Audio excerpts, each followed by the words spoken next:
All right, third graders, we are working on our second day of our Day of the Dead project. And as you can see from this finished example, we are going to be adding the skeleton. But before we do that, we want to make sure that we have done our very, very best coloring. We want to make sure that the grass or the sides of the road look different from the road. So maybe you have dirt and your road's black. Or maybe you have grass and it's a black road. Or maybe you have it gray. You want to make sure that this is your best coloring and everything kind of stands out. So this is my almost finished example. Now that the skull is dry, I thought I would maybe add like some crazy hair around it. You could add more hair bows or hair ties. But before you start thinking about the Q-tips and the bones, you want to make sure that this is very, very nicely colored.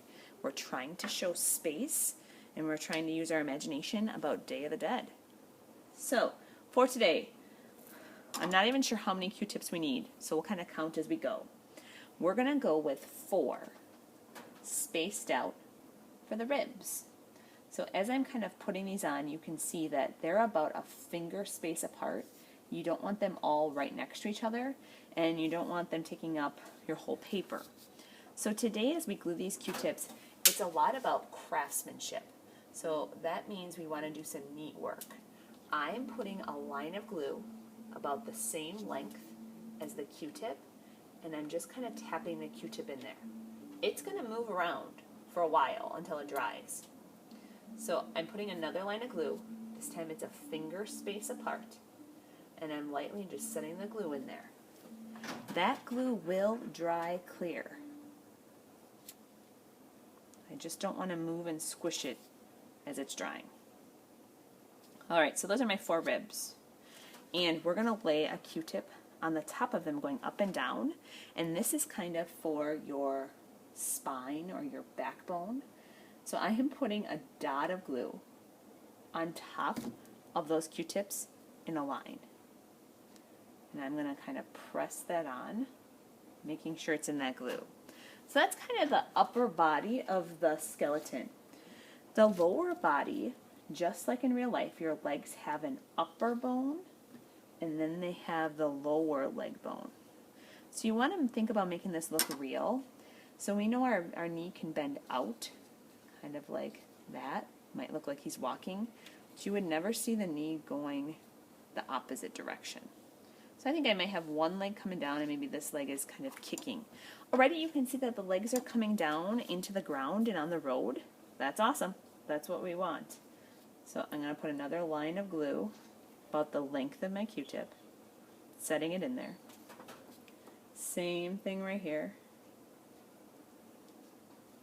Perfect. Here we go. Okay, I'm not finished with the legs, but I'm going to give it just a little time to rest, and I'm going to go back up to the arms. So again, the arms have 2 bones as well. And I'm just trying to think about making the skeleton move. I don't want him just standing there. He's celebrating Day of the Dead, right? I don't think I can stretch that arm up any higher, so I'm going to have this one come down as well. So I'm going to glue these. And then I need to think about hands and feet. So for the hands and feet, we're going to have to do a little cutting of the Q-tip. That one got a little long. Kind of just measuring, lining up that Q-tip to see how much glue I need. So the hands and feet, I'm going to take 2 more Q-tips. And for the hands, I'm going to cut a short, and they're probably going to fly. Yep, that one flew. I'm going to cut a short little tip of the Q-tip for the hands.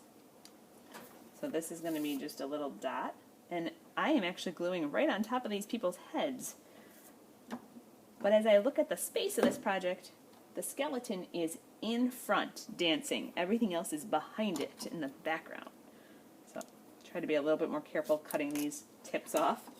And these are going to be the feet. So I'm going to have the feet coming out like he is standing on the ground, moving around.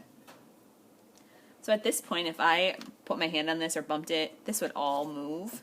I have to wait till it dries. So when it is finished, it's going in the drying rack. But before I do that, let's just do a final count of how many Q-tips I actually used. I have 4 for the ribs. Another one is 5. 6, 7, 8, 9, 10, 11, 12, 13 big Q-tips. And then I needed 2 more for the hands and feet, so a total of 15 Q-tips is what you need today.